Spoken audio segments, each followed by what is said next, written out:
আমি একবার একটা কাজের জন্য অচিপুর গিয়েছিলাম। অচিপুর হলো কলকাতা শহরের বজবজ টাউনের ছোট্ট একটি মফস্বল গ্রাম। গ্রামের পাশ দিয়ে বয়ে চলেছে হুগলি নদী। আমি শিয়ালদাহ থেকে ট্রেন ধরে বজবজে নামি। তারপর একটা অটো ধরে আছিপুরে যখন পৌঁছালাম তখন বিকাল গড়িয়ে সন্ধ্যা নেমেছে প্রায়। আমার থাকার ব্যবস্থা ঠিকই করা ছিল। নদীর ধারে একটা দোতলা বাড়ি। আসার পূর্বে সেটারই একটা ঘর ভাড়া নিয়ে দুদিনের জন্য। বাড়ির মালিক আমায় দোতলায় আমার ঘরটা দেখিয়ে দিয়ে বললেন, যদি কিছু প্রয়োজন হয় আমায় বলবেন। আমিও প্রত্যুত্তরে হ্যাঁ জানিয়ে দিলাম। মালিক নিচে চলে গেল। আমি ঘরের জানালা খুলে দিতেই শীতল বাতাস আমার চিবুক ছুঁয়ে গেল। জানালা দিয়ে নদী দেখা যাচ্ছে, আর ছোট ছোট নৌকাগুলো নদীর স্রোতে দুলে চলেছে। বেশ ভালোই লাগছিল দৃশ্যটা দেখে। জার্নি করার ফলে খুবই ক্লান্ত ছিলাম, তাই বিছানায় গা এলিয়ে দিলাম। যখন ঘুম ভাঙল ঘড়িতে দেখি রাত 8টা। আমি ভেবেছিলাম মফস্বল এলাকা, হয়তো এতক্ষণে বাজারহাট উঠে যাবে, কিন্তু বাজারে গিয়ে দেখি বেশ ভিড়। বুঝলাম মফস্বল এলাকা হলেও এই গ্রামটা অন্য গ্রামের তুলনায় একটু আলাদা। যাই হোক, আমি একটা দোকান থেকে খাবার কিনে যখন বাড়ি ফিরছি তখন একজন আমায় বলল, আপনাকে অচেনা মনে হচ্ছে, এই গ্রামে কি নতুন? আমি বললাম, হ্যাঁ, এখানে একটা কাজে এসেছি। তখন লোকটি বলল, তা উঠেছেন কোথায়? মহিমবাবুর বাড়িতে। আমার কথা শুনে লোকটির চোখ দুটি একটু বড় হয়ে গেল। তারপর বলল, বলেন কি মশাই, মহিম বাবুর বাড়ি? কেন বলুন তো, কোনো সমস্যা আছে? লোকটি বলল, সমস্যা মানে? ভীষণ বিপদ। তা কি বিপদ শুনি? আমি যা বলবো আপনার বিশ্বাস হবে তো? বলেই দেখুন না। তখন লোকটি বলল, আসলে মহিম বাবুর বাড়িটা নিয়ে একটা গুজব রটে আছে। আর তা হলো ওই বাড়িতে নাকি একটা মানুষকেও কঙ্কাল আছে। যারাই ওই বাড়িতে থাকতে গেছে তারাই সেই কঙ্কালকে দেখেছে। তারপর লোকগুলো পালিয়েছেও বটে। আর যারা কঙ্কাল দেখেও সাহস দেখিয়ে থেকে গিয়েছিল তাদের সকলের আধ খাওয়া দেহগুলো পড়ে থাকতে দেখা যায়। আমি বললাম, তাহলে তবুও ওই বাড়িতে লোক থাকে কেন? ঘরই বা ভাড়া নেয় কেন? লোকটি বলল, আপনাকে ছাড়া ওই বাড়িতে আর কাউকে দেখেছেন কি? না। হ্যাঁ, ওই জন্যেই। আর যারা জানে না ওই বাড়িটার সম্পর্কে তারাই কেবল ওই বাড়িটার ঘর ভাড়া নেয়। আমি একেবারে নিশ্চুপ হয়ে গেলাম। তখন লোকটি বলল, আপনি ওই বাড়িতে আছেন তো? কিন্তু একটা কথা আপনাকে বলে দিচ্ছি, শুনে রাখুন, ওই বাড়ি আপনার জন্য নিরাপদ নয়। আপনার ভালোর জন্যই বলছি, সাবধানে থাকবেন, না হলে কিন্তু আপনারও বিপদ হতে পারে। আর ভাগ্যে থাকলে আপনিও হয়তো ওই কঙ্কালকে দেখতে পাবেন। আচ্ছা, আপনার নামটা কি?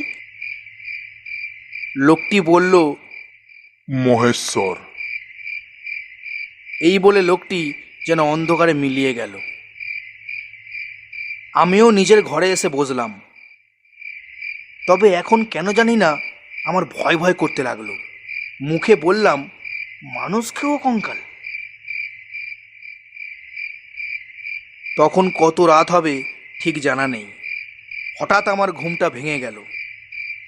আমি কান খাড়া করে শুনতে পেলাম ঘরের বাইরে একটা শব্দ শোনা যাচ্ছে। আমি বিছানায় উঠে বসলাম। ঠিক এমন সময় বাইরের শব্দটা থেমে গেল। আমি বিছানা থেকে নেমে দরজা খুলে বাইরে গিয়ে দেখলাম কিছুই নেই। তবে মেঝের দিকে তাকাতেই আমার বুকটা ধক করে উঠল। দেখি মেঝেতে রক্তমাখা পায়ের ছাপ। আমি তাড়াতাড়ি ঘরে ঢুকে দরজা বন্ধ করে দিলাম।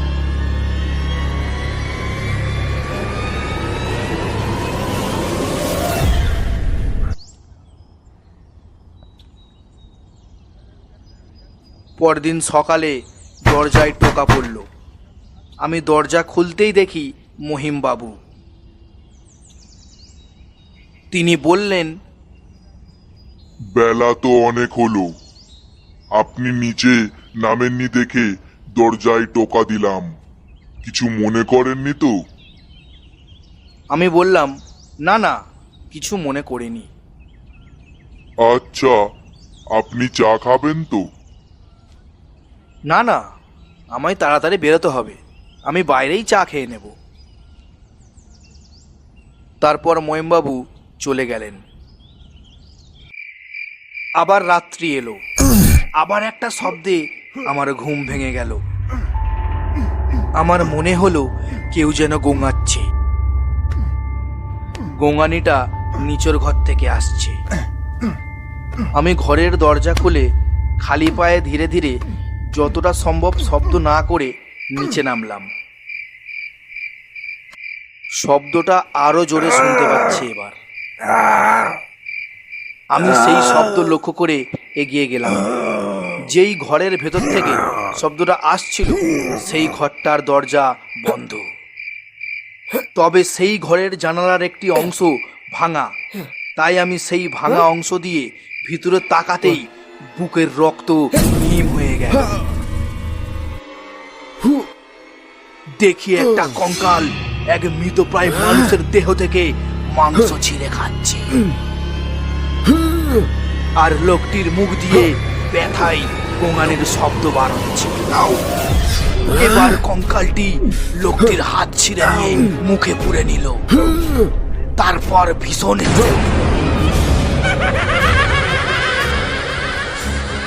কি ভয়ঙ্কর সেই হাসি!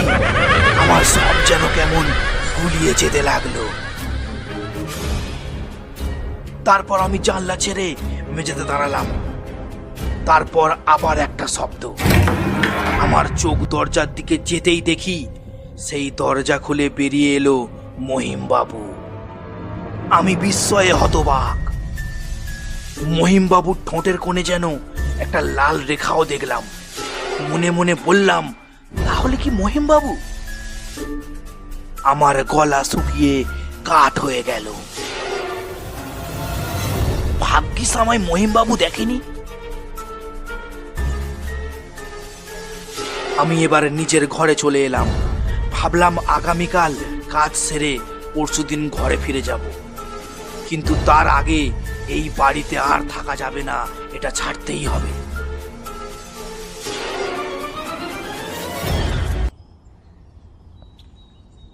আমি সকালে অনেক জায়গায় খোঁজ করে দেখলাম, কিন্তু কোনো ফাঁকা ঘর পেলাম না।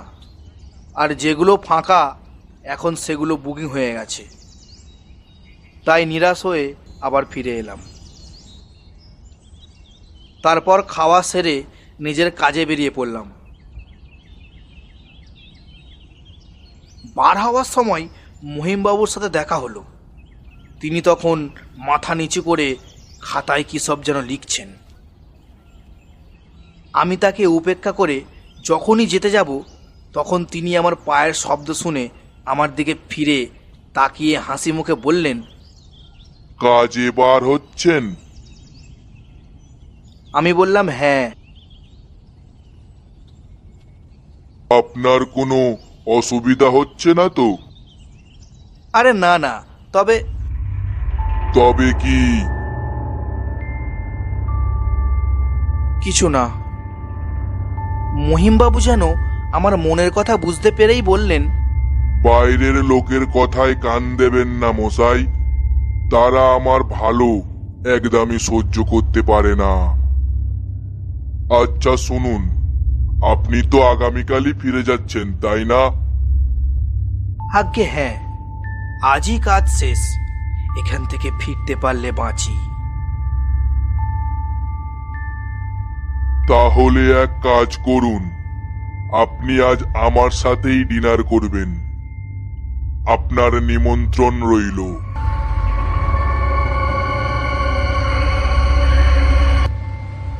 আমি বাধা দিতে গেলাম, কিন্তু তিনি শুনলেন না। তারপর তিনি বললেন, না না, কোনো কিন্তু শুনবো না, আপনি আজ রাতে আমার সাথেই ডিনার করবেন। আমি কাচুমাচু মুখে হ্যাঁ জানিয়ে দিলাম। তিনি বললেন, মাংস চলে তো? আমার আবার মাংস ভীষণ প্রিয়।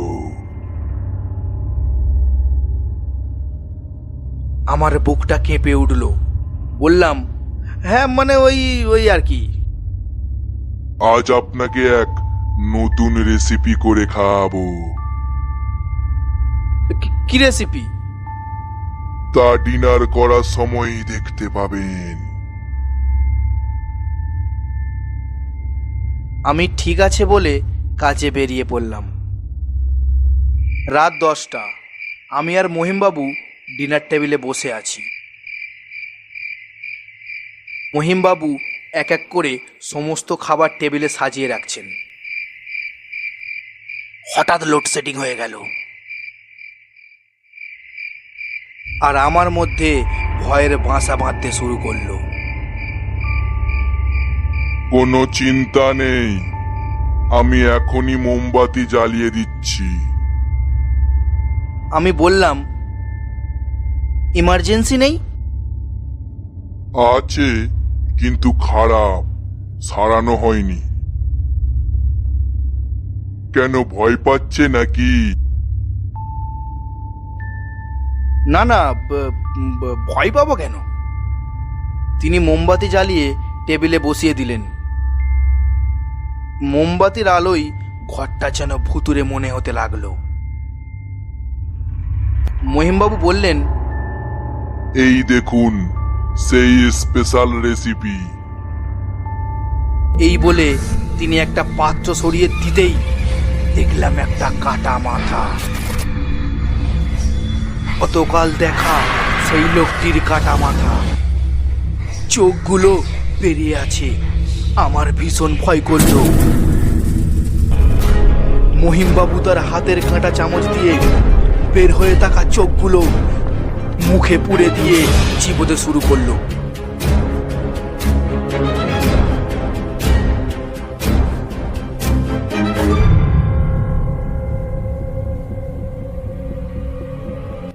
এবং তিনি ধীরে ধীরে একটা কঙ্কালে পরিণত হলেন।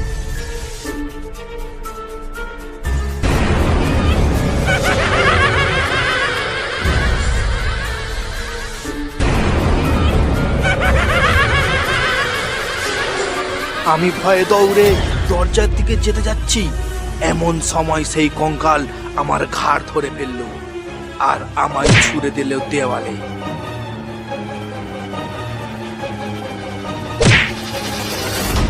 আমি কি করব বুঝতে পারলাম না। সেই কঙ্কালটা হেসে উঠল আর বলল, আজ তোকে চিবিয়ে খাবো। এই বলে হাসতে শুরু করলো। আমার আর কঙ্কালের মধ্যে ধস্তাধস্তি শুরু হলো। কঙ্কালটি আমায় ভীষণ মারতে শুরু করলো। তারপর দেওয়ালে ছুঁড়ে ফেলতে লাগলো।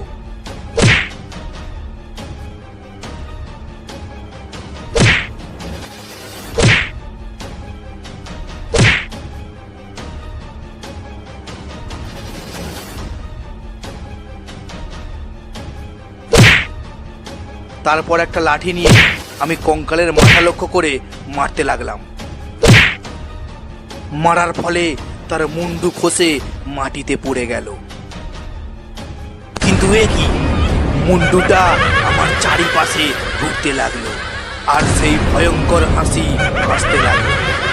আমি কি করব বুঝতে পারলাম না। তারপর সেই কঙ্কালের মুন্ডহীন দেহটা আমার গলা ধরে আমাকে শূন্যে চাগিয়ে তুলল আর দেওয়ালে ছুঁড়ে দিল।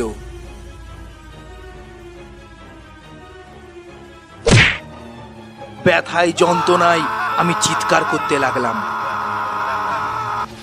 আর তারপর সেই ভেসে থাকা কঙ্কালের মুন্ডুটি আমার মুখের সামনে এসে বলল, এবার তোর হাত পা ছিঁড়ে মুন্ডু ছিঁড়ে আমি খাবো। অবশেষে আমি সর্বস্ব শক্তি দিয়ে উঠে দাঁড়ালাম। তারপর আমার সমস্ত শক্তি দিয়ে পাশে পড়ে থাকা লাঠিটি নিয়ে আমি কঙ্কালের মুন্ডুটির ওপর আঘাত করলাম। সুযোগ বুঝে দরজা খুলে বাইরে চলে এলাম। তারপর দরজা বন্ধ করে দিলাম। আঘাতের ফলে কঙ্কালটি তখনও চিৎকার করে যাচ্ছে। তারপর আমি পাশের ঘর থেকে এক জের কেরোসিন তেল নিয়ে এসে জানালা দিয়ে ঘরের ভিতরে ঢেলে দিলাম। কঙ্কালটি আমার উদ্দেশ্য বুঝতে পেরে তার মুন্ডহীন দেহটা আর মুন্ডুটা আমার দিকে তেড়ে আসতে শুরু করলো।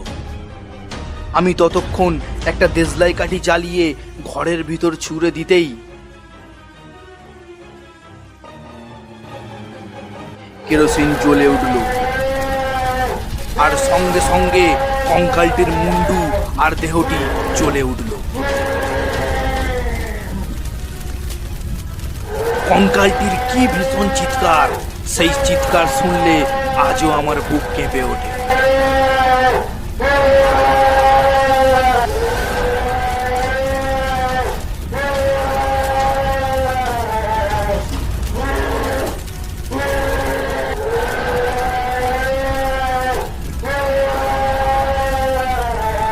আমি মুখে বললাম, আজকের পর থেকে আর একটাও প্রাণ তোর হাতে মরবে না।